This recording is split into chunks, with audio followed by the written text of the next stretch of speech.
dans la présence de notre Seigneur.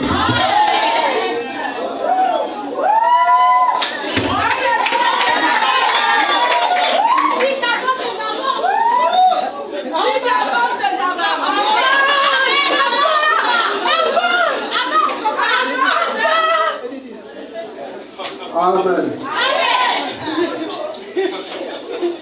Que Dieu nous bénisse ce matin. Ok.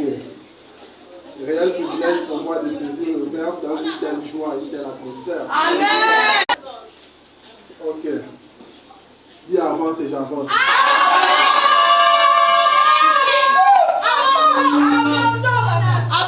Alléluia. Bon. Quelle est la thématique sur laquelle nous sommes actuellement? La guérison divine. Amen. D'abord, un bref récapitulatif par rapport à ceux qui n'étaient pas là lors de mon intervention dimanche longtemps. Nous avons parlé, nous avions dit que Dieu n'était pas responsable de ce qui nous arrivait, ni à nous, ni à nos proches. Amen. Et nous avions dit que trois entités étaient les responsables. Premièrement, avec moi, nous avions dit, premier responsable de ce qui nous arrive, c'était qui c'est? L'homme lui-même. Amen. Deuxième responsable, c'était Satan. Troisième responsable, la terre. Le fait que la terre a vieilli ou qu'elle soit sous l'emprise du malin. Amen. Et nous avons dit, connaissant cela, alors Dieu n'est pas responsable alors de ce qui nous arrive. Ce sont ces trois entités qui sont responsables des cataclysmes, des tsunamis, des tremblements de terre, des guerres. Nous avons pris le passage de Jean 10 qui dit « Nos voleurs ne viennent que pour voler, égorger et détruire. Or, la terre est sous la puissance du malin. » Et ces trois caractéristiques ne sont que les caractéristiques du règne de Satan sur la terre. Voler, égorger et détruire. Nous, les tsunamis, les vols, les tremblements de terre, les guerres. Amen. Et après, nous avons également dit que si Dieu n'est pas responsable de ce qui nous arrive, alors c'est que nous avons la capacité de pouvoir sortir de notre situation. Alléluia. Car Dieu n'en est pas responsable. Seul. Question. Question. Qui parmi vous habite dans une maison rangée et ordonnée et parce qu'il y trouve un défaut, par exemple parce que le plafond est percé, décide de se frustrer et dans l'optique d'enseigner sa maison, décide d'aller prendre la poubelle et venir la verser au salon? Qui le fait? Sauf s'il a un déficit mental. Amen. Alors, comment expliquez-vous alors que la Bible déclare dans 1 Corinthiens 3,16 que votre corps est le temple de Dieu? Vous êtes la demeure de Dieu et que parce que Dieu serait en colère contre toi pour vous enseigner, décidera consciemment d'instaurer la maladie dans sa propre maison. En est-il possible? Non. Ça ne s'arrête pas là. Paul va plus loin au verset 17 en disant si quelqu'un détruit le temple de Dieu, Dieu le détruira également. Donc c'est-à-dire, si Dieu lui-même est responsable de votre maladie, de votre situation, est responsable de ce qui vous arrive, cela voudrait dire que Dieu alors se détruira lui-même. Par conséquent, si Dieu n'en est pas le responsable par peur de se détruire lui-même, parce qu'il ne manque point à sa parole, c'est que sa bouche déclare, ça met la conclut. Alors ça voudrait dire que Dieu n'en est pas alors le responsable. Maintenant, si Dieu n'en est pas le responsable, c'est que vous avez la carte blanche, sinon l'aval, pour enlever ce qui vous empêche d'avancer de votre vie. Pour la vie, si Dieu est avec nous, qui sera contre eux?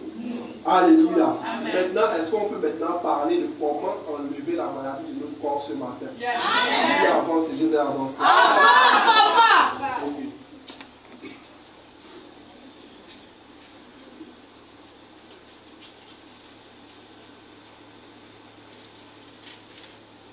Nous allons prendre deux passages bibliques. Hébreux 12, verset 2 et Matthieu 17, verset 20.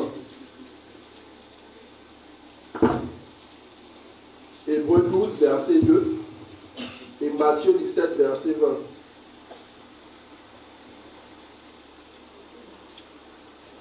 Je lis la parole de Dieu dans le livre d'Hébreux 12 à son verset. Ayant les regards sur Jésus, le chef et le consommateur de la foi, qui, en vue de la joie qui lui était réservée, a souffert la croix, méprisé l'ignominie et s'est assis à la droite du trône de Dieu. Hébreux 12, verset 2, encore. Ayant les regards sur Jésus, le chef et le consommateur de la foi, rempli de la joie qui était réservée, a pu faire la croix, mépriser l'ignominie et s'est assis à la droite du trône de Dieu. Amen. Amen. Jésus est le consommateur de La foi. Ok, maintenant prenons le prochain passage biblique. Matthieu chapitre 17, verset 20 nous dit ce qui suit. C'est à cause de votre incrédulité, leur dit Jésus, je vous le dis en vérité, si vous aviez de la foi, comme un grain de sénévé, vous diriez à cette montagne, transporte-toi d'ici là, et elle se transporterait. Rien ne vous serait impossible. Est-ce qu'on peut acclamer la parole? Vous devez prendre place en même temps. Ok. Hébreux 12, verset 2 dit Jésus est le consommateur de notre foi. Amen. Matthieu 17, verset 20 dit si vous avez la foi comme un grain de sénévé, vous direz à cette montagne déplace-toi de là et jette-toi dans la mer, et elle vous obéira. Rien ne vous sera impossible. Amen.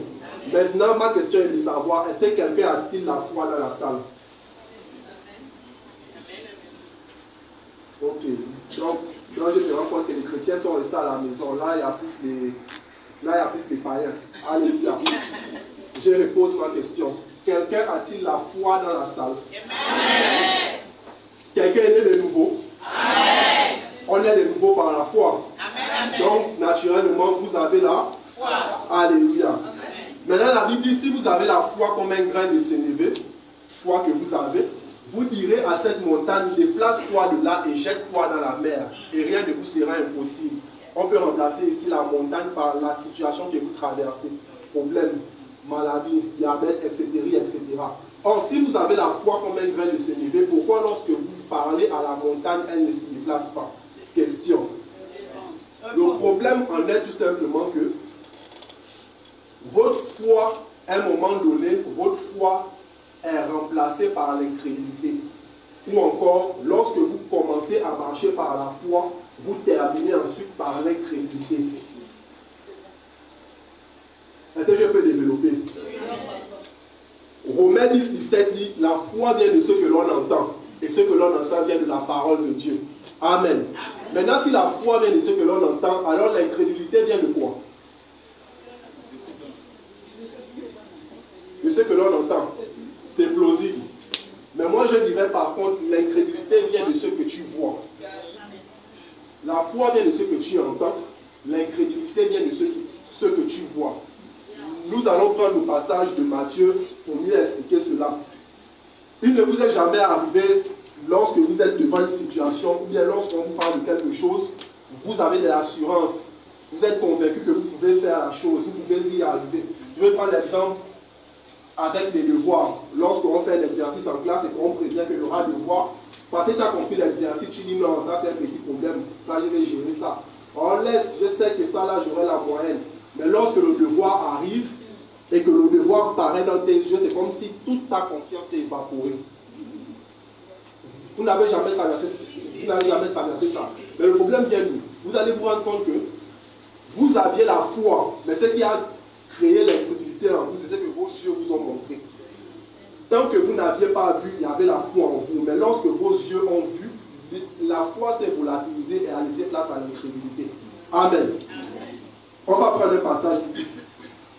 Prenons le passage de Matthieu chapitre 14, verset 22. Matthieu chapitre 14, à son verset 22. Aussitôt après, il obligea les disciples à monter dans la barque. On va lire jusqu'au verset 31. Aussitôt après, il obligea les disciples à monter dans la barque et à passer avant lui de l'autre côté, pendant qu'il renverrait la foule. Quand il l'eut embrayé, il monta sur la montagne Pour prier à l'écart, et quand le soir était venu, il était là seul. La barque, déjà au milieu de la mer, était battue par les flots, car le vent était contraire. À la 4e veille de la nuit, Jésus alla vers eux, marchant sur la mer. Quand les disciples le virent marcher sur la mer, ils furent troublés et dirent « C'est un fantôme ». Et dans leur frayeur, ils poussèrent des cris. Jésus leur dit aussitôt « Rassurez-vous, c'est moi, n'ayez pas peur ». Pierre leur dit « Seigneur, si c'est toi, ordonne que j'aille vers toi sur les eaux. » Et il dit « Viens. Pierre sortit de la barque et marcha sur les eaux pour aller vers Jésus. Mais voyant que le vent était fort, il eut peur et comme il commençait à enfoncer, il s'écria, Seigneur, sauve-moi. Continue jusqu'au verset 31. Aussitôt Jésus étendit la main, le saisit et lui dit, homme de peu de foi, pourquoi as-tu douté? Amen. On a compris le passage biblique. La Bible dit que c'est Jésus marchant sur les eaux. Pierre, voyant Jésus venir, cru que c'était un fantôme. Jésus dit, il le rassura que c'est moi. Et Pierre dit, Seigneur, si c'est toi, ordonne que je vienne vers toi. Et la Bible dit, Jésus dit, viens. À cet instant, la Bible dit que Pierre commença à marcher sur les eaux. Et pendant qu'il marchait sur les eaux, voyant que le vent et la tempête étaient forts, à cet instant, il s'est mis à couler et appela au secours. La Bible nous dit que lorsque Pierre a écouté la voix de Jésus, il s'est mis à marcher sur les eaux. Tout comme certaines personnes ici, lorsqu'on vous enseigne et qu'on vous parle de la parole, on vous prêche la parole, votre foi se booste. Vous croyez, rien ne vous est impossible. Vous êtes sûr même et convaincu qu'au sortir de là, j'aurai la victoire sur les situations, j'aurai la victoire sur les difficultés. Le diable n'aura plus l'ascendant sur moi tout au long de la semaine. Ça, c'est pendant que vous écoutez l'enseignement. Mais la Bible dit que lorsque Pierre était sur le terrain, voyant les difficultés, voyant la mer, voyant la tempête, à cet instant, il a oublié la voix de Jésus. Et il s'est mis à couler. Pourtant, Jésus était toujours présent. Situation dans laquelle vous vous trouvez également. Devant les difficultés, devant la situation, vous oubliez ce que vous écoutez et vous prenez plus compte de ce qui est présenté devant vos yeux. Je peux avancer. Okay. C'est ça la difficulté de l'homme. La Bible nous dit, Pierre voyant les difficultés, Pierre voyant la tempête, Pierre voyant la mer, commença à s'enfoncer et il cria à l'aide à Jésus. Les personnes ici, il y a des personnes qui lisent la Bible, qui écoutent beaucoup de sermons, qui écoutent les prédications, ils méditent la Bible, ils ont une foi boostée à tel point qu'ils croient souvent que rien ne leur est impossible. Ils peuvent tout faire. Or, la Bible dit que rien ne nous est impossible si tu as la foi comme elle vient de s'élever. Tu crois que c'est possible, c'est vrai. Mais à l'instant où maintenant tu fais face aux situations et aux tribulations de la vie, à cet instant maintenant tu te rends compte que ta foi te volatilise. Tu fais maintenant plus face à ce que tu vois, nonobstant de ce que tu entends. Or, la Bible nous dit dans 2 Corinthiens 5:7 que nous ne marchons pas par la vue, mais nous marchons par la foi. Or, reformulé, nous avons dit que la foi vient de ce que l'on entend. Ce que l'on entend vient de la parole de Dieu. Donc, en d'autres termes, nous ne marchons pas par la vue, mais nous marchons parce que nous écoutons de la parole de Dieu. Voici pourquoi la Bible nous dit que lorsque Pierre marchait sur les eaux, il marchait après avoir écouté la voix de Jésus qui lui a dit de venir. À cet instant, Pierre marchait sur les eaux. Mais dès lors que Pierre s'est détourné de la voix de Jésus pour regarder à la mer, pour regarder à l'orage, la Bible dit qu'il s'est arrêté d'avancer. Donc, qu'est-ce qui permettait à Pierre de marcher sur les eaux? La voix. Dès lors qu'il s'est détourné de la voix, de l'écoute de la parole, et s'est mis maintenant à se parler sur ce que ses yeux lui présentent, à cet instant, qu'est-ce qui s'est passé? Il a coulé. Moi, j'ai une question à te poser ce matin. Comment tu te vois? Comment tu vois ta situation? Qu'est-ce que le monde présente de toi? Qu'est-ce qu'on t'a dit? Qu'est-ce qu'on t'a montré? Quels sont les résultats que tu as vus de tes yeux? Qu'est-ce qu'on t'a dit à l'hôpital? Qu'est-ce que les hommes t'ont montré à la télé? Qu'est-ce que tu vois de toi actuellement? Mais au-delà de ce que tu vois de toi, au-delà des tempêtes et des orages qui s'abattent sur ta vie, actuellement que tu vois de tes yeux, est-ce que tu entends la voix de Jésus qui t'appelle et qui te demande de marcher sur les eaux?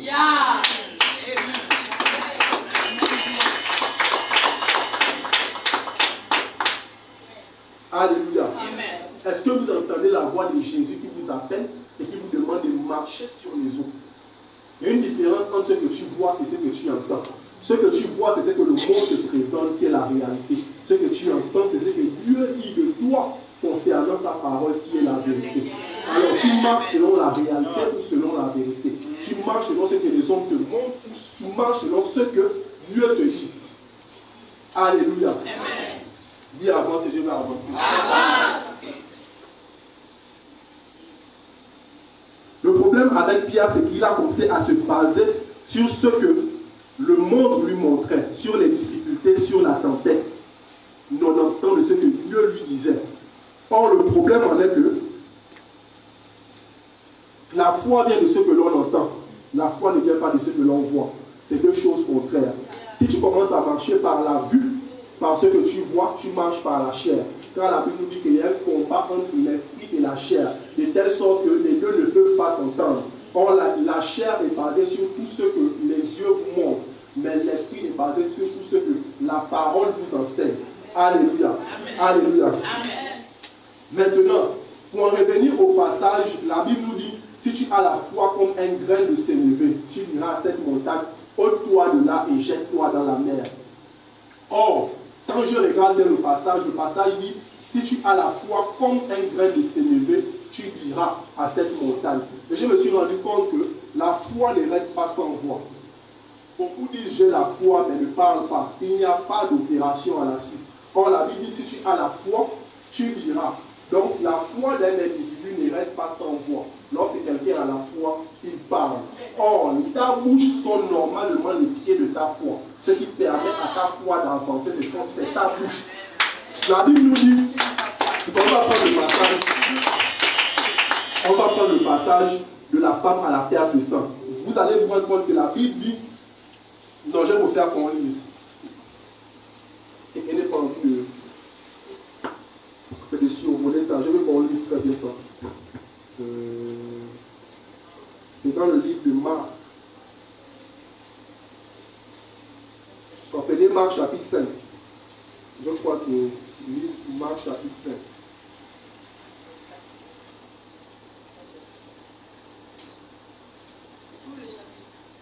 Commencez la Marc chapitre 5, verset 15. Faisons la pointe là. La parole de Dieu dans le livre de Marc, chapitre 5, verset 15. Oui. Ils vinrent auprès de Jésus et ils virent le démoniaque, celui qui avait eu la légion. Bientôt au verset 24. Jésus s'en alla avec lui et une grande foule le suivait et le pressait. Or, il y avait une femme atteinte d'une perte de sang depuis 12 ans. Elle avait beaucoup souffert entre les mains de plusieurs médecins.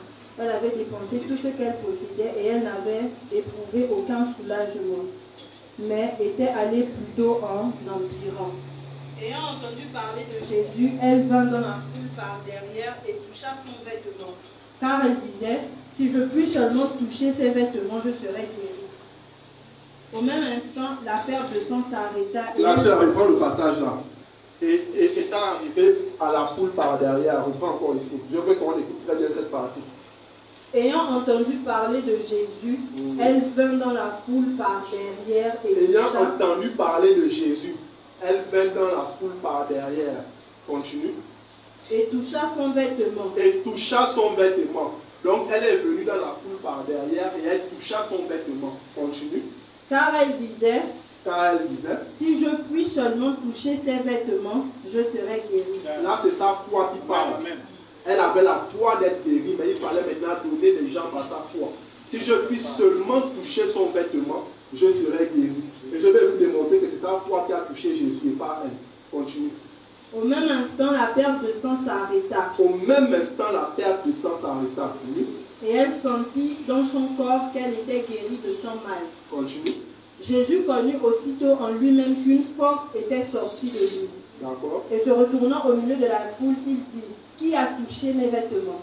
Ses disciples lui dirent, tu vois la foule qui te presse et tu dis qui m'a touché. Et il regardait autour de lui pour voir celle qui avait fait cela. La femme, effrayée et tremblante, sachant que ce qui s'était passé en elle, vint se jeter à ses pieds et lui dit toute la vérité. Mais la Jésus, femme tremblante vint se jeter à ses pieds et lui dit toute la vérité. Mais Jésus lui dit, ma fille, ta foi t'a sauvée. Alléluia. Et sois guérie de ton mal. Alléluia. Amen. La Bible nous dit, Jésus était entouré de la foule et la foule le pressait. D'abord, lorsqu'on parle d'une femme à la perte de sang depuis 12 ans, lorsqu'on parle d'une femme à la perte de sang, j'aimerais poser une question. Elle perdait son sang où? Lorsqu'une femme perd généralement le sang, elle le perd où? La partie intime. Amen. Maintenant, lorsque la femme perd le sang à cet endroit particulier, est-ce qu'elle éprouve des difficultés à marcher? Non. certaine. Ça dépend. Mais lorsque quelqu'un éprouve une perte de sang depuis 12 ans, d'après vous,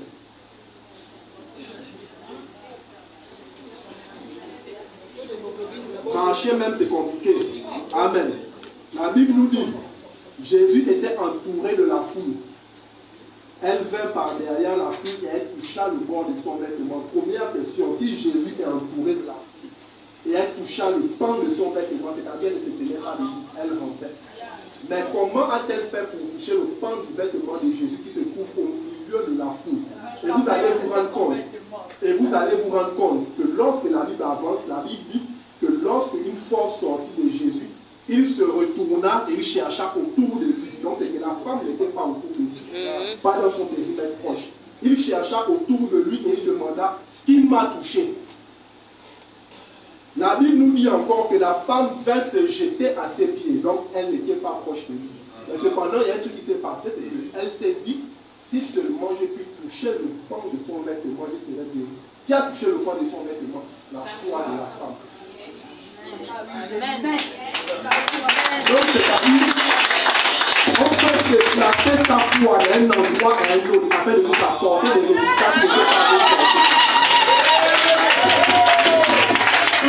Et j'ai envie de dire ce matin à quelqu'un que tous ceux qui n'étaient pas à ta portée, qui étaient loin de toi, ta foi va te l'apporter à la puissance de ton amour.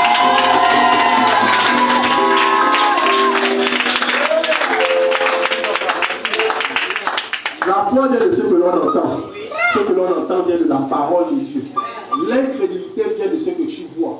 Maintenant, de la foi à l'incrédulité, ce qui surpassera dans ta vie sera dépendant à quoi tu t'exposes le plus.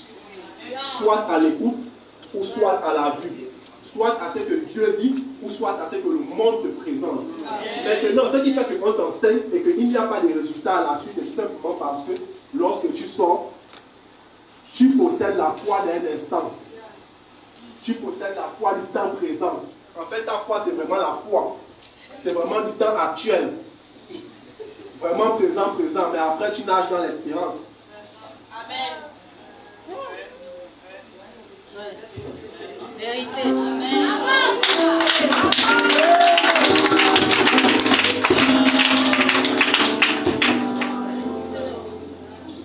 Ok, dis avance et j'avance.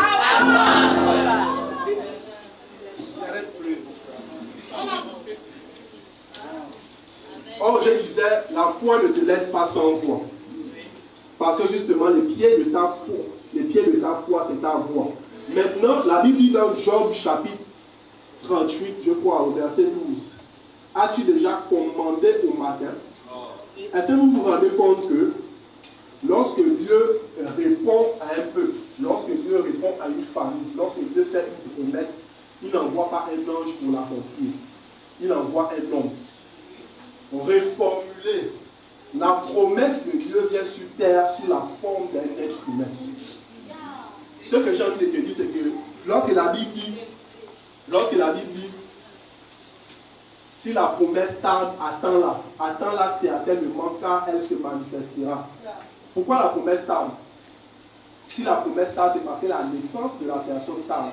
Lorsque Dieu a dit à Moïse, lorsque Dieu a dit à Abraham que ton peuple sera en captivité pendant 400 ans, mais après je les libérerai, c'était une promesse. Mais qui a accompli cette promesse? En fait, Moïse n'a pas accompli la promesse. Moïse était l'accomplissement de la promesse, de la libération des Égyptiens.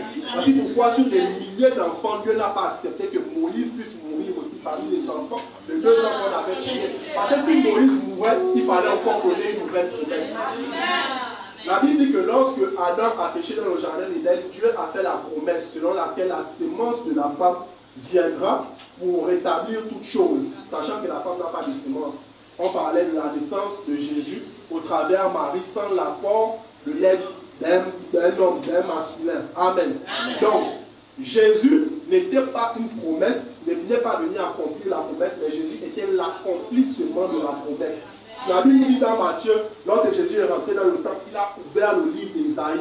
Il s'est mis à citer bonne nouvelle aux pauvres, guérison des malades, les morts ressuscités, ainsi, etc. Et la Bible dit qu'il a fermé le livre et il a dit ces choses sont accomplies aujourd'hui. Or, la chose que je me rends compte, c'est que lorsque Jésus ouvre nos livres et dit ça, il n'a pas encore commencé à pécher la bonne nouvelle. Il n'a pas encore guéri les malades. Il n'a pas encore ressuscité les mondes. En fait, il vient dans le temps, c'est pour se présenter aux gens. Mais il dit ces choses sont déjà accomplies. Comment? Parce qu'il n'était pas venu pour les accomplir, il était l'accomplisse de mon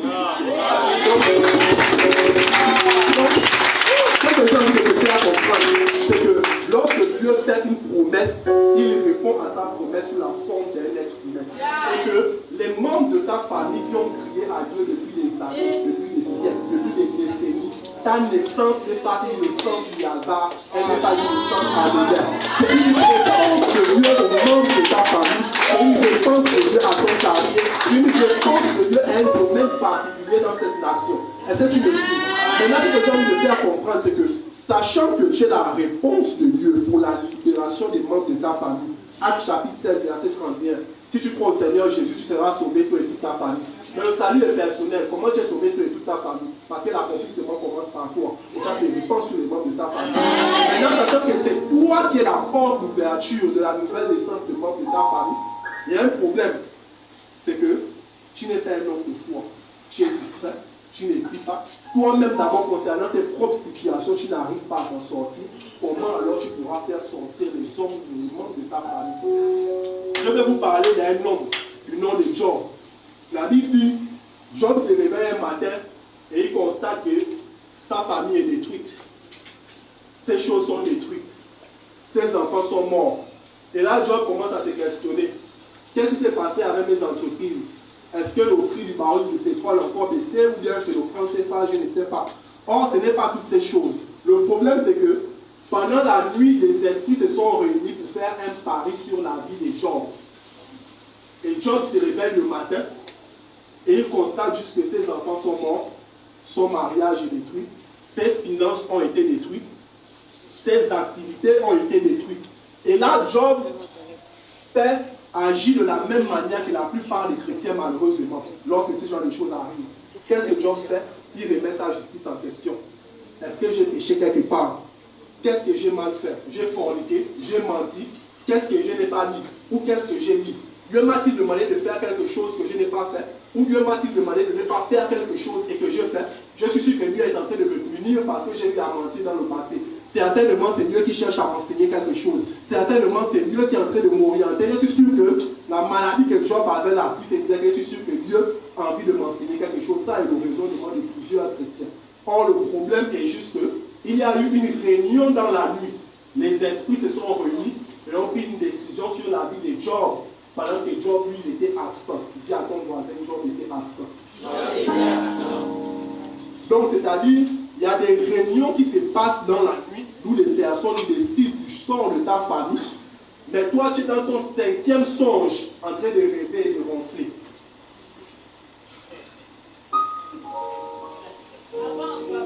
La Bible nous dit que pendant que les gens étaient en train de décider du sort de la vie de Job, de comment les choses allaient se faire, Job, lui, il était absent. Son esprit n'était pas là. Or, je me suis posé une question. La Bible nous dit les fils de Dieu se réunissent. Comment les fils de Dieu se réunissent et Job n'est pas là?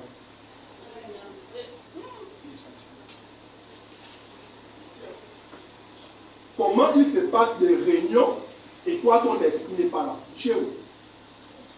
Non, je te pose la question pour dire, chez vous. Élisée a dit à Géasi, lorsque tu es allé vers Naaman et que tu as mentionné mon nom, mon esprit n'était pas absent. Ma prière pour toi ce matin, c'est que tout endroit où on mentionne ton nom la vie, ton esprit soit absent.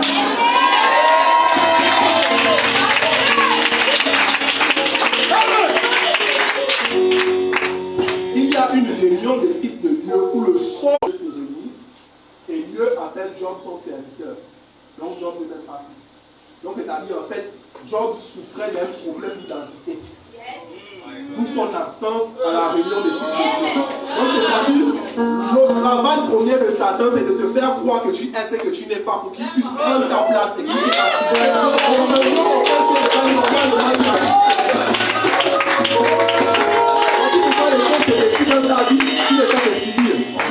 Tu ne sais que recevoir, tu ne sais pas comment changer les choses. véritable combat se passe dans la nuit. La Bible nous dit, lorsqu'on parle d'Ésaü et Jacob, la Bible nous dit que dans le ventre de leur mère, lors de leur enfantement, qui s'est passé la nuit, leur nation se battait dans le ventre. Ésaü est sorti le premier avec la tête, mais il a laissé son talon dans le pied de son frère. Or, Ésaü avait oublié qu'on ne possède pas la terre avec la tête, on la possède avec le pied. Tout en croire que pour la forme de ton pied, je te redonne en héritage, en possession. Donc, Ésaü, en sortant la tête, la première, a laissé son pied dans la main de Jacob. Donc, c'était son héritage et ces terres qu'il léguait à Jacob dès le sein maternel. C'est qui fait que des années plus tard, Jacob n'a fait que venir revendiquer dans la journée devant Isaac ce qui s'était déjà passé dans la nuit dans le sein maternel. Donc, la journée n'était normalement que une formalité à remplir de ce qui avait déjà eu lieu dans la nuit. Donc, ce n'est pas lors de leur dispute devant Isaac que Jacob est venu prendre le roi des Messes. Les cartes avaient déjà été jouées dans la nuit. Donc, présentement, tu es normalement en train de subir certaines choses qui se sont passées dans la nuit. Parfois, ce n'est pas des actions que tu as eu à poser. Parfois, ce n'est pas parce que tu n'as pas beaucoup prié. Je rappelle que Job priait tous les jours. Il faisait des aumônes. Mais il y a justement une réunion à laquelle il n'a pas assisté. Toute sa vie a été détruite. Une réunion. Question. Tu as assisté à combien de réunions?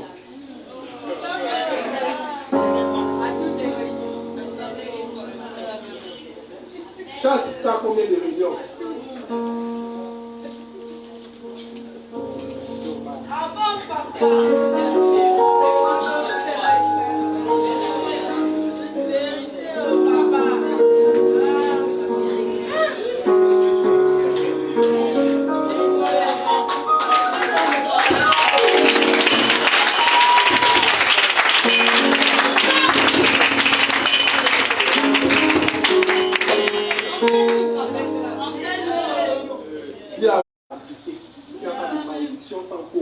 Ce qui permettait à la maladie, quel que soit son nom, d'agir dans votre vie, c'était le péché. Maintenant qu'il n'y a plus de péché, ce que vous subissez actuellement n'est que le fruit de votre ignorance. Deuxièmement, n'est que le fruit de votre absence à certains moments. Où les sensations sont plus sensationnelles que jamais. C'est à cette période de la journée, entre la nuit et la journée, c'est à cette période normalement que se prend les décisions de votre vie. Non pas seulement de votre vie, mais de celle de votre famille. Non pas seulement de votre famille, mais de celle de votre quartier, de votre ville, de votre nation. C'est à cette période-là. Et si vous vous rendez compte que vous faites ça à 2 ou 3 reprises, vous aurez une visite dans votre chambre. Si une entité ne vient pas d'abord vous rencontrer pour vous dire c'est moi qui dirige ici, c'est que le message que je vous donne là, c'est un message à terre. Continuez alors à dire ce que vous vivez. Fais ça 3 fois. Tu vas recevoir une visite dans ta. Quand tu reçois la visite, tu ne veux pas dire que oh yo, qu'est-ce que j'ai fait? Excuse-moi, je te demande pardon. Non. Ça veut dire que tu es sur la bonne voie. Quelqu'un a dit, si lors de ta marche chrétienne, tu les rencontres avec toi dimanche, venez me donner les résultats. Amen. Je m'arrête là pour aujourd'hui. Que Dieu vous bénisse.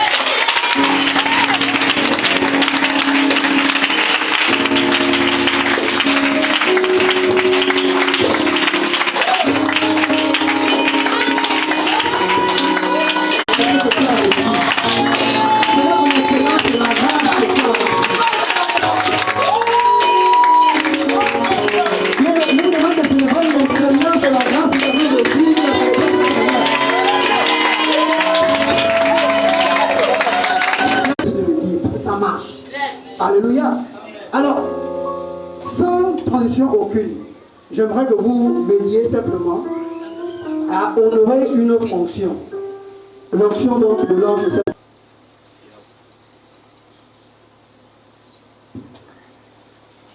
Amen. Amen. Je vais m'efforcer de prier au Dieu. Mon public. Nous allons prier. Comme je disais, nous avons été bénis par la profondeur et la pertinence dans l'enseignement de ce matin. Yes. Vos instruments repartent bien bondés de la nourriture spirituelle. Il a dit la foi et votre foi, c'est vos mots. Yes. Matthieu 5, l'homme ne vivra pas seulement des peines, mais de toutes paroles qui sortent de la bouche de Dieu. Et là, sous-entend donc que la vie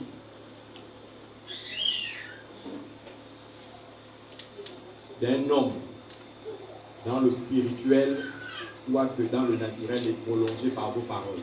L'homme ne vivra pas seulement des peines, mais de toutes paroles. Ça veut dire que vos paroles étendent la durée de votre vie terrestre. Yes. Amen, amen. Amen. Donc, à cet effet, nous allons prier pour ces messages. Sous ces temps, nous sommes engagés à divulguer la grâce pure, sans frélatation, sans mélange. Un peu d'essence dans le coca, mais plus du Coca-Cola. Là, est toxique et nuisible pour la santé. Donc, nous allons dispenser la grâce en état pur. Et nous avons besoin de prier pour deux choses. Pour les malades, s'il y en a dans la salle, vous allez vous citer tout à l'heure. Et deuxièmement, pour l'extension du message de la grâce dans les différents lieux. Amen, amen. Comme vous le savez, nous avons levé une consultation la dernière fois, le dimanche, la semaine passée, 140 000 francs que nous avons contribué en termes de consultation pour que l'église soit implantée au niveau de tout, mais le pasteur et moi n'est plus les nôtres. Il est déjà là-bas. Amen, amen. Nous allons prier parce qu'il y a des combats qui se sont élevés contre l'église là-bas et au même moment ici. Et nous devons rester en alerte. Pourquoi? Parce que le diable n'est pas pour la prolifération du message de la grâce pure. Regardez que le frère Raymond commence l'église en tout. Et un frère qui souffrait de la folie a été libéré par le message. Au troisième culte, un autre début là-bas vient voler et dérober les bagues en or dans la maison du frère Raymond. Et quand lui dérobe les bagues en or de la sœur du frère Raymond, du docteur Raymond, il retourne chez lui à la maison et il reprend la folie. Parce qu'il a péché normalement dans le lieu très saint. Et dans sa folie, il raconte à ses parents que le frère Raymond lui a donné une bague que son pasteur, donc moi, lui a donné pour que l'église évolue et qu'il devienne rapidement riche. Les parents tombent à l'église de Toum et ils commencent à faire tout un vacarme pour taper et tout ça, machin. Vous voyez un peu. Amen, amen. Une femme, un jeune frère qui est victime de la folie, vient ici. La même semaine, un mardi, il y avait des frères et c'était des entretiens ici, je suivais des âmes, et il s'est mis à crier à la devanture, là où il y a l'un des box là. Et le pasteur Emery a pris ma Bible et il m'a donné un livre et une bague pour que je travaille avec lui dans des pratiques occultes. Quelqu'un qu'on ne connaît pas, il est en train de raconter ça à l'attention de tout le monde qui vivait dans les environs. Amen, amen. Ça veut dire qu'actuellement le diable travaille dans quel but? Freiné par le mauvais témoignage, le colportage, les fausses vérités. Amen, amen. Pour l'ennemi vérité, l'élan que le message est en train de prendre. Parce qu'actuellement nous sommes ici, nous sommes au 22, nous sommes au PK17, nous sommes en Toum, nous sommes en train de frapper en bruit. Amen, amen. Avec le pasteur Eva. Donc nous allons prier pour que le message. Est-ce que ça t'a fait du bien ce qui a été dit ce matin? Imaginez-vous simultanément que nous sommes dans les 9 provinces. Actuellement nous sommes en cours d'implantation avec le frère qui doit partir. Et eux n'est même pas là. Il dit Moukadi.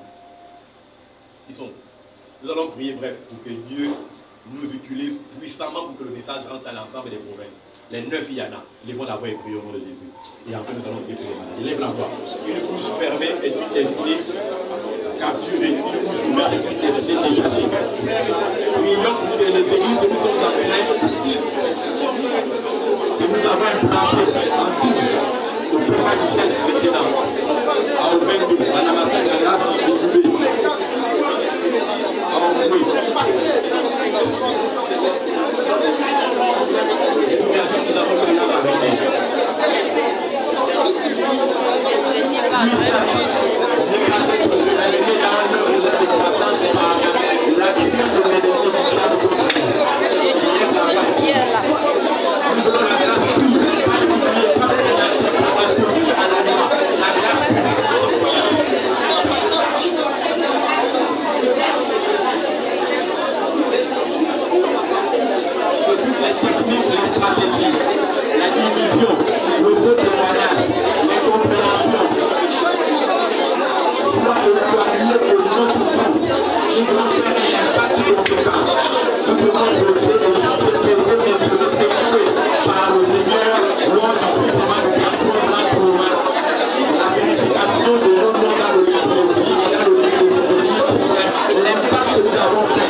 signant l'enfer et peuplant le ciel.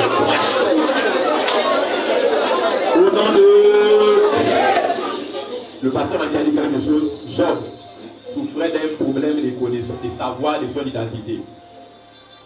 Et son absence lui a coûté cher, parce que son absence a entraîné la présence de Satan au conseil des fils de Genèse 1, à partir du verset 16 et 17. Nous allons dire, Seigneur, éloigne de moi la distraction. Est-ce que vous savez que la raison, il y a deux livres. Il y a le livre des vies, là où est inscrit le nom de tous les sauvés dans la grâce. Et il y a le livre des souvenirs, là où les sauvés dans la grâce sont enregistrés pour tous ceux qu'ils ont fait pour l'évolution et la propagation de l'évangile. Amen, amen. Nous allons prier pour que nous soyons toujours focus. Parce que Dieu ne nous demandera pas lors du jugement du grand trône, lorsque les deux livres, le livre des vies, là où sont marqués tout le nom des sauvés, par la grâce, au moins de la force en les œuvres d'Éphésiens 2:8, et également là où sont marqués les livres des souvenirs, là où tout ce que nous avons fait pour que l'œuvre de Dieu évolue sur terre soit ouvert lors du jugement du grand trône blanc, que nous ne soyons pas défocalisés de l'objectif. La raison pour laquelle nous nous retrouvons ici, bien aimé, ce n'est pas pour prier pour la prospérité. Ce n'est pas pour prier pour que nous ayons les enfants. Ce n'est pas prier pour que nous obtenions le visa pour aller en Amérique. Ce n'est pas prier pour que le contrat d'export-import bien aimé nous soit accordé, même s'il y a ça dedans. Amen, amen. Mais la raison principale de la réunion des saints dans un lieu spirituel pour invoquer le nom de Jésus, c'est pour que l'enfer soit d'abord plié et le ciel soit peuplé. Donc, bien aimé, tout ce que nous faisons comme activité succursale là, doit être autour d'un objectif qui est le central, c'est piller l'enfer et peupler le ciel. Nous allons dire en tant qu'Église, que rien ne nous défocalise de l'objectif qui est gagner les âmes. Amen, amen. Inscrire le nom des sauvés dans le livre des vies. Parce que Dieu ne me demandera pas à la fin de ma vie combien de maisons j'ai construites, quel genre et combien de voitures j'ai roulé. Il ne va pas me demander où est-ce que j'ai travaillé, quel salaire j'ai été payé, combien d'enfants j'ai fait, combien de promotions j'ai obtenues. Jésus ne va jamais me demander ça lors du jugement du grand trône. Lorsque le livre des souvenirs sera ouvert, il va lire à l'intérieur une seule chose. Combien d'âmes j'ai gagné avec ma manière de chanter? Combien d'âmes j'ai gagné avec ma libéralité? Combien d'âmes j'ai prêché l'évangile? Combien par mois ont été sauvés? Car quoi ma vie a servi? Je ne sais pas si on se rend compte que c'est ça la table. Bien aimé, on peut tout faire. L'essentiel, c'est d'abord ça. Je veux qu'on élève la voix pour que la distraction, les jobs. Bien aimé, parfois on peut se distraire même dans les activités spirituelles. Parfois, bien aimé, un chrétien peut passer plus de temps dans la prière qu'il dans l'évangélisation. Un chrétien peut passer plus de temps à parler du donner ou à donner à l'église que gagner les âmes. Bien aimé, tu peux donner, c'est une bonne chose, bien aimé. Donner va faire évoluer l'œuvre de Dieu, mais Dieu est là où il t'attend, c'est que tu écoutes la parole et que tu te fasses former pour devenir un gagneur d'âme prolifique. Amen, amen. Comment on se distrait, bien aimé? On doit rester focalisé sur l'objectif. Bien aimé, quand je viens ici, je dois écouter, entendre, comprendre, bûcher, répéter, étudier pour que je sois capable de prêcher pour gagner les âmes. Je dois devenir le plus fort possible pour gagner les âmes. Si tu ne peux pas prêcher, tu peux prêcher avec ton argent. Amen, amen. Mais même quand tu prêches avec ton argent, tu dois d'abord te rendre compte que tu dois te rassurer que toi-même tu es sauvé et que tu es fait prêt pour sauver les autres. Donc Seigneur, garde-moi focus sur l'objectif qui est prier l'enfer, peupler le ciel. Garde-moi focalisé sur la mission. Que rien ne me perturbe de cet objectif. Que je continue, que je commence et que j'achève la course en gardant dans la foi l'objectif pour lequel tu m'as envoyé sur terre par les entrailles de ma mère, qui est gagner les âmes. Amen, amen. Le mariage passera, l'élévation passera, les miracles passera, la promotion passera, l'intégration de la fonction publique passera, mais le gain des âmes et la parole sainte de Dieu ne passera jamais. Élevons la voix, prions Seigneur, garde-moi focus sur l'objectif qui est le gain des âmes. Je veux être quelqu'un qui accouche en Christ, qui ne soit pas stérile, qui ne regarde ni à gauche ni à droite, qui ne détourne pas de la position pour laquelle Dieu m'a envoyé sur terre. Mon père a croisé ma mère et moi enfanté avec mes spécificités, avec ma précision, avec mes attributs, mes caractères, avec ma loyauté, avec mon intégrité, avec ma maîtrise de soi, parce qu'il voulait le comportement utile pour gagner les âmes qui tous les hommes de Dieu. Le pasteur peut ne plus être crédible, mais toi par ton témoignage, tu peux convaincre les gens pour accepter et à recevoir la parole. Seigneur, je refuse la distraction. Je refuse le doute, l'éparpillement.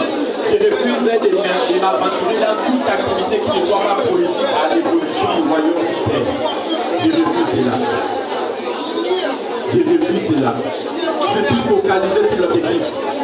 La Bible déclare dans Nombre chapitre 23, partie verset 25, que c'est comme le peuple, c'est tel un peuple qui s'élève comme la lion, et qui se dresse comme le lion, et qui ne s'arrête pas jusqu'à ce qu'il ait obtenu sa proie.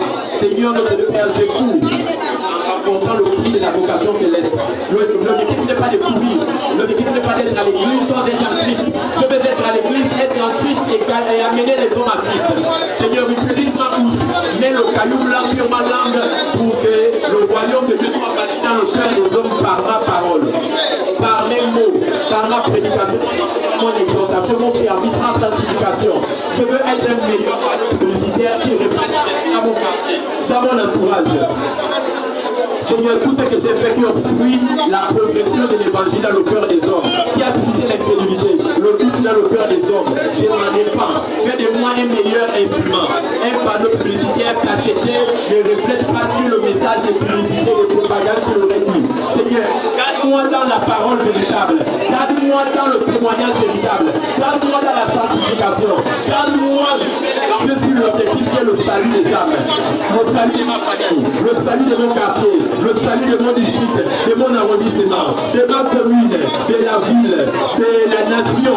Seigneur, je rendrai les comptes à Dieu pour la manière dont vous utilisez ma vie, soit pour dégrader l'évolution du salut, soit pour la promotion du salut. Seigneur, utilise-moi dans ma génération. La distance n'est pas une barrière, l'âge n'est pas une barrière, les revenus ne sont pas une barrière. On a dit dans l'abondance comme dans la disette. Je prêche l'évangile en toute occasion, favorable ou non. Garde-moi focalisé sur la prédication de l'évangile. Au nom de...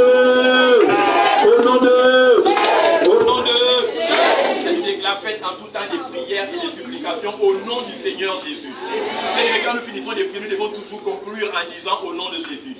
C'est le cachet d'approbation. Si le président des transitions, Brice Clotaire Oligui Guéman, nous donne un chèque de 100 millions de francs, allez retirer à DGFI sans qu'il n'ait signé. Est-ce que vous pouvez retirer le chèque? Non. Je ne vais pas vous appréhender comme un malfrat. Pourquoi? Parce que, bien aimé, il y a un geste qui a été fait d'un mouvement financier, mais il n'y a pas eu le cachet.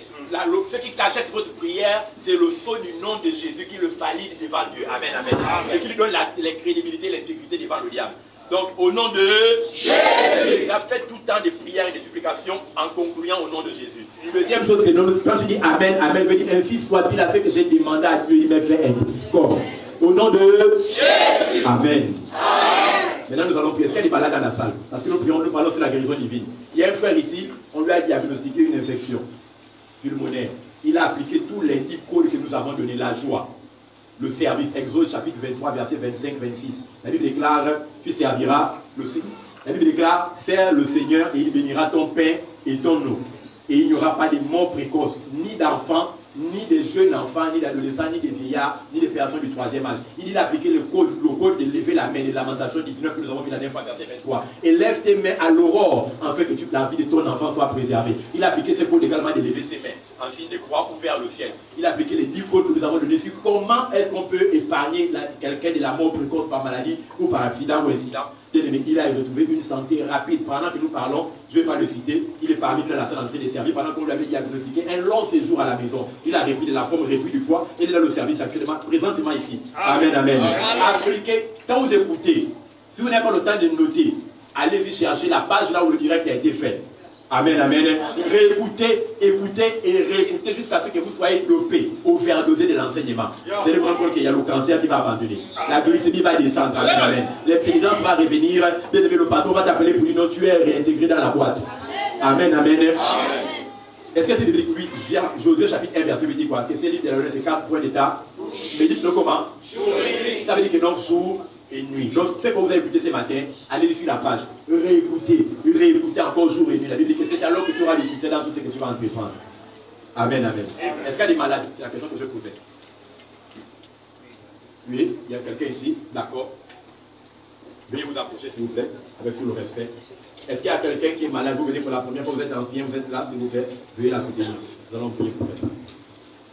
Dieu doit se continuer parmi nous. Il n'est pas un Dieu des mensonges. Hébreux 13, oui, il est le même hier, aujourd'hui, éternel.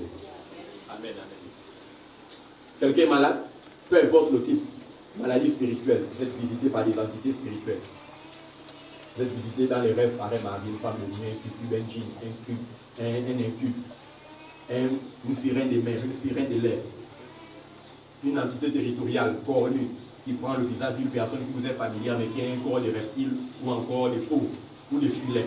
Vous êtes dans la salle, c'est une forme de maladie. C'est votre esprit là qui est alors neutralisé. Vous dormez la nuit, mais soudainement et tout, vous ressentez comme une force qui vous neutralise. Vous n'arrivez même pas à crier le nom de Jésus. Ça veut dire que vous êtes malade sur le plan spirituel. Ça veut dire que votre esprit n'est pas suffisamment empuissancé par la parole ou par le salut. Amen, amen. Et beaucoup de personnes dorment la nuit, ne se réveillent pas le matin à cause de ces genres de phénomènes. Amen, amen. Voilà, vous ressentez comme quelqu'un qui est s'asseoir si votre poitrine est cassée, vous n'arrivez pas à crier même le nom de Jésus. C'est une forme de maladie. Vous êtes dans la salle, s'il vous plaît, veuillez vous approcher, n'avez pas le temps. Amen, amen. Maman, est-ce que vous faites des rêves dans lesquels vous êtes combattu? Non, vous ne faites pas des rêves dans lesquels vous êtes attaqué, poursuivi, pourchassé? Non? D'accord. Sauf quand? Sauf hier dans la nuit que vous avez. Vous étiez dans l'attaque avec une amie.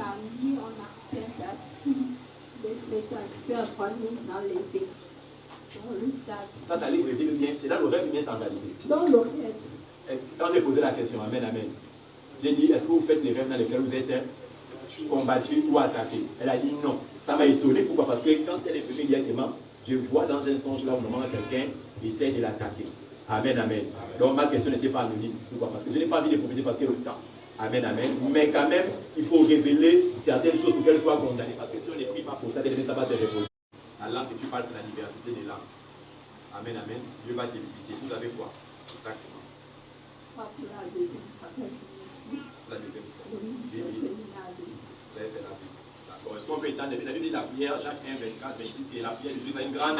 Est-ce qu'il y a plus un juste chasse 1000, deux chasses, et puis en même temps confirme ceci en tombant sur vous, il vous libère. C'est une oppression, ce n'est pas une possession. Ce ne fait pas de l'intérieur vers l'extérieur, mais c'est fait de l'attaque de l'extérieur vers normalement l'intérieur. Et vous pratiquez un certain nombre d'activités qui vous connectent à Satan pour que ces sortilèges-là puissent opérer dans votre vie. Le Saint-Esprit vous saisit maintenant, même là où vous êtes, Dieu vous libère. Par exemple, nous sommes en train de parler rapidement, pour que je ne prenne pas plus de temps, étendons les mains vers la sœur, déclarons que cette attaque qui vient sous la forme, qui l'attaque. La personne n'attaque pas pour lui paralyser, on l'attaque pour qu'elle décède. Ça veut dire que donc, bien-aimé, s'il n'y a pas mort d'homme, la personne va respirer. Donc, s'il vous plaît, Genèse chapitre 12, verset 7, il dit non, celui qui bénit la postérité d'Abraham, il fait que quoi? Mais celui qui maudit fait quoi? Bon, maintenant, c'est des messieurs, parce que moi, je n'ai pas vu dans les détails seulement. Mais, s'il y a des gens qui disent qu'elle doit mourir avant la fin de cette année, bon, nous on ne peut pas aussi laisser que notre sœur meure. Ce n'est pas possible. Donc il faut qu'elle tombe d'une manière ou d'une autre. Ce n'est pas elle. Donc le pasteur ne peut pas mourir. Ce n'est pas possible. Donc,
Je lever là.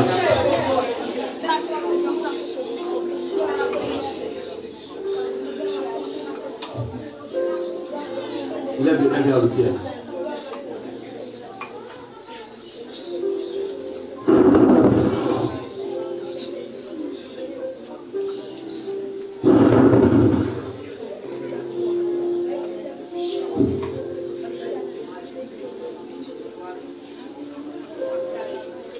Lève les mains vers le ciel.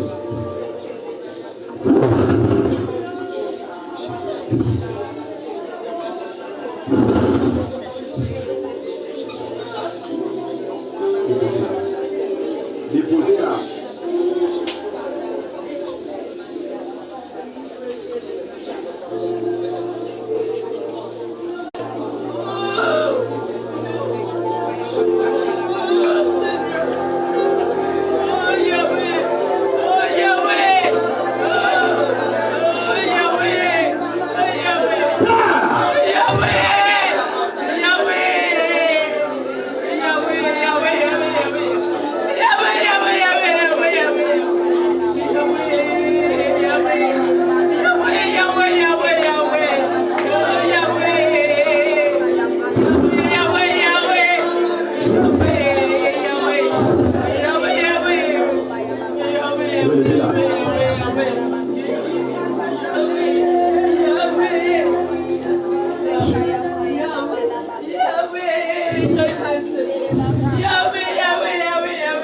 Conformément à ton son, le policier représente un homme rempli de...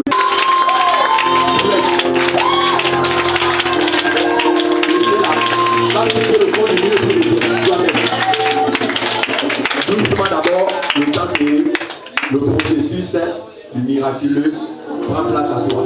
Doucement, doucement, et ensuite continue. Prends confiance. Le Seigneur se ne pas. Il leur donnera ce temps de décarter.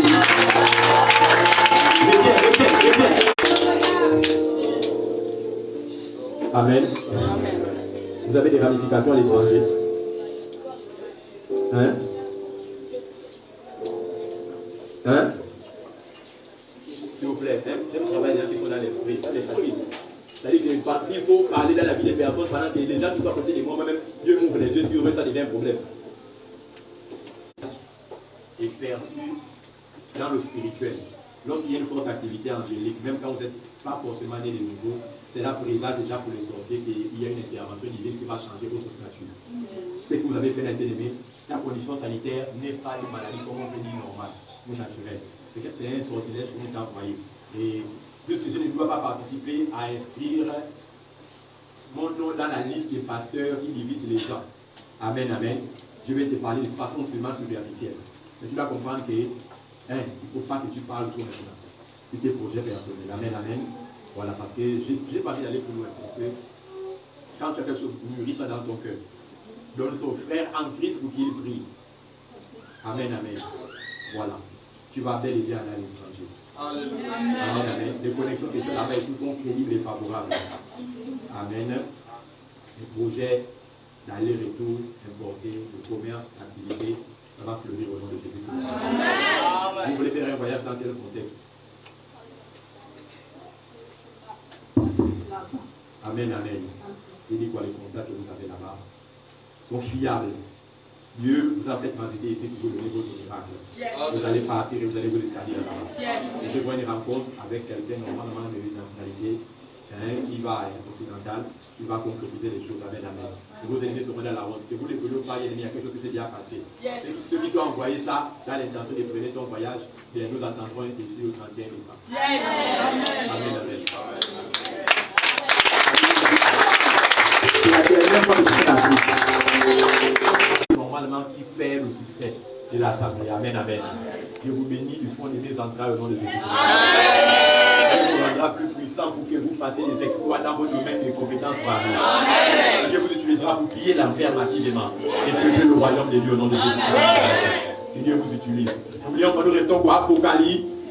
Objectif, piller l'enfer et peupler. C'est ça où vient du tout. Pas de division, les rangs restent serrés. Jésus adoré en esprit en vérité. La parole prêchée en toute exploitation dans la grâce de Dieu. Nous humilions le diable dans cette nation. Je vous bénis.